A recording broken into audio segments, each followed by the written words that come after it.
This is reposted. W. Timothy Gallway has written a lovely series of books, Mr. Keller. The Inner Game of Skiing, The Inner Game of Golf, The Inner Game of Music, and a 1977 best thriller, The Inner Game of Tennis. Our quote comes from that lovely book today from Mr. Gallway. It feels like it could be the inner game of country club sports. Yeah, inner game. It's true. Haven't we been told since childhood that we're never going to amount to anything unless we try hard? So what does it mean when we observe someone who's trying too hard? Is it best to try medium hard? So yes, tennis, of course, is about physical prowess, but there's also a mental aspect to it. Great book. If you pay attention, sometimes when old school people are giving speeches, you'll hear people reference this book. It's kind of like somewhat famous. As an aside, I feel like everyone in San Francisco is playing tennis right now. It's really hard to get a tennis court. Me and my son have kind of taken up the sport. Anyways, most people agree that if you really want to succeed at something, you should probably work hard at whatever that would be. At the same time, as this quote alludes to, we've all seen people trying to work too hard. So we all know that the person, that person in the office that's like grinding till like 10 o'clock at night. My broadcast career, I was working really hard to make something of my career early on. I also see I feel like we see this a lot with moms. They want to pack the perfect lunch for their kid. Is their kid getting into the perfect school? So, Andrew Keller, all that to say, can you work too hard? Well, yeah, you could definitely work too hard. I don't know. I never confirmed this story, but we have a friend who went to business school, Dr. Professor Lecturer Pete Ackerson, was saying someone that he went to business school with, she had a heart attack on the trading room floor when she was 28. I feel like people that work on Wall Street, corporate litigation lawyers, or even laborers, like if you need to take time for yourself. You can work too hard, but I mean, you have to find a balance, because there is working too hard, and there's also like not trying hard enough. I mean, Kobe Bryant, did he work too hard?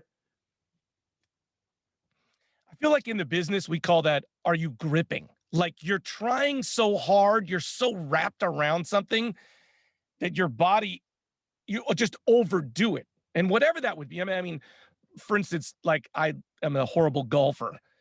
And the more I try hard, the worse I am at it. I mean, the thing about golf, which is really simple, right? If you hit the ball right in the middle of the club, it's going to go the furthest. But the harder you swing, the harder it is to get the ball in the middle of that big spot, sweet spot in the golf. So you have to not swing as hard. Yeah, I guess trying hard is kind of splitting hairs on the language of it. Like you just need to practice a lot. Yeah, like you're right. Golf, I have this thing where I got my practice swing nice and easy. I get to the top of my backswing, in my mind, I go for it. I swing as hard as I can. Goes 50 yards. So yeah, and then you also see people who you're like, oh man, that guy's trying way too hard, and you're like, it's a turnoff. Like if I was interviewing someone, or I wanted to work with someone, and you could tell that they really, really wanted it, you're like, well, I don't know if like I want to work with that person, but it's also a good quality. I mean, there's been lots of times where I'm like, that person's thirsty. That's a term that we use a lot, is like they're really thirsty and they're trying really hard. And I check in 6 months later and they're doing great. So it's a balance. Just don't be a lunatic, which is funny because, whenever you're selling something, whether it's a swap meet or a house, you never want to act like you're super interested in it. You don't want to like overdo it, because then that person knows they could sell to you for whatever cost you want. You want to be like, take it or leave it. Maybe you don't, but you want to give that attitude. They talk about that a lot in acting. And there's a show on HBO, Barry, where Bill Hader's character goes in for an audition, and he like he's like, oh, reads through it, and he's like, you know what, I gotta leave, and left. And I mean, there was a heightened version of it, but the casting director and the director are like, ooh, he's really interesting. Who is he? Like, he didn't try at all. And so that's like feedback you get a lot on acting. It's like, don't try in the audition, but also you need to be prepared. So it's, what do you do? In this story, in this book, this Gallway is talking to this hitting coach, and he's telling, like, he obviously works with a lot of people playing tennis, country clubbers, whatever. And, people really want to do well, even if it's just for fun to play tennis, and they're trying really hard and they're smacking the ball, and you just get into there. He pulls them aside and says, hey, when you hit the ball, just try to focus on the seams of the ball. Don't try to kill it. Just like gives them one tiny little thing that they can do to maybe kind of relax and just play tennis as opposed to trying really hard at tennis.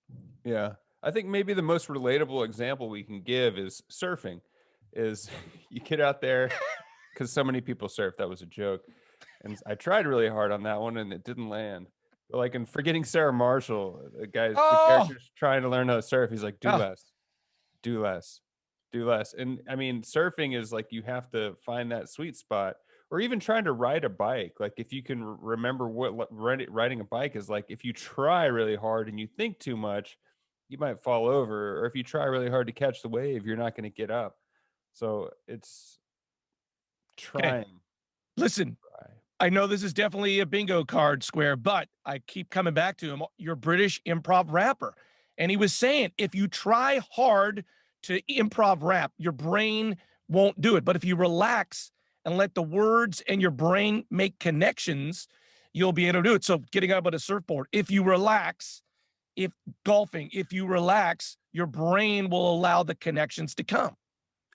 Yeah, and I think that's a lot of times why people get tongue-tied around celebrities. Like, oh, I want to impress this person. It's calming your nerves. It's just if you want to play tennis, you just need to relax. I mean, Roger Federer is the most chill person I've ever met, and he's really good at tennis. That joke landed well. I didn't try. He didn't try. Exactly. He didn't try. The last thing I say about this, we've all seen those people that work too hard. And the point is, why are you trying so hard? Like, do you know yourself? Are you trying to prove something to yourself, your parents, the boss? Like, why are you working so hard? And then maybe you can untangle that to get to the real reason of what you're doing. Yeah. You're trying to end this episode, and I'm not going to let you. What do you tell your kids? Like, do you tell them to try harder at school? Do you tell them just relax and the calculus will come to you? My main things for class for them are paying attention and being respectful. I know from genetics that at least 50% is going to come from their mom, and she tries really hard. Now, I don't know which they get, but there's try hard in my kids, and it comes from my wife. She tries way too hard. And it's obvious. I think, it's obvious when someone's trying too hard.